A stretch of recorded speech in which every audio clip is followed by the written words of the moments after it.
સુરતમાંથી agent મારફતે ભારતમાં ઘૂસેલી બાંગ્લાદેશી મહિલાની એસઓજી પોલીસે ધરપકડ કરી છે.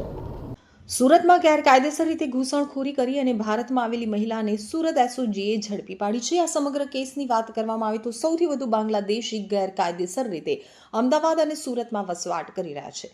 ખોટા દસ્તાવેજો બનાવી ખોટું નામ ધારણ કરી આ મહિલા સુરતમાં રહેતી હોવાની બાતમી પોલીસને મળી હતી. તો પોલીસે જે ઘરમાં રહેતી હતી મહિલા ત્યાંથી જ તેની ધરપકડ કરી હતી. પશ્ચિમ બંગાળથી ભારતમાં ગેરકાયદેસર રીતે આ મહિલા ઘૂસી હતી. પોલીસને આ વાત ધ્યાને આવતા તેમની સામે કાર્યવાહી કરવામાં આવતા સુરતમાં જે મહિલા ઝડપાઈ છે તેની પૂછપરછ કરતા સામે આવ્યું કે આ મહિલા 4 વર્ષ પહેલા પશ્ચિમ બંગાળથી ભારતમાં આવી હતી. તે પણ એજન્ટ મારફતે. આ મહિલાનું નામ રશીદા બેગમ છે. ત્યારે પોલીસની તપાસમાં શું ખુલાસા થાય છે તે જોવું રહ્યું.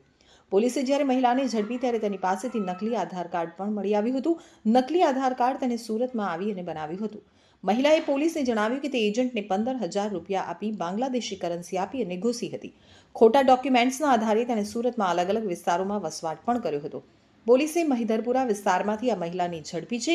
ખોટું નામ ધારણ કરી અને મહિલા સુરતમાં રહેતી હતી અને તેની સાથે અન્ય કોણ છે તે દિશામાં તપાસ ચાલુ છે.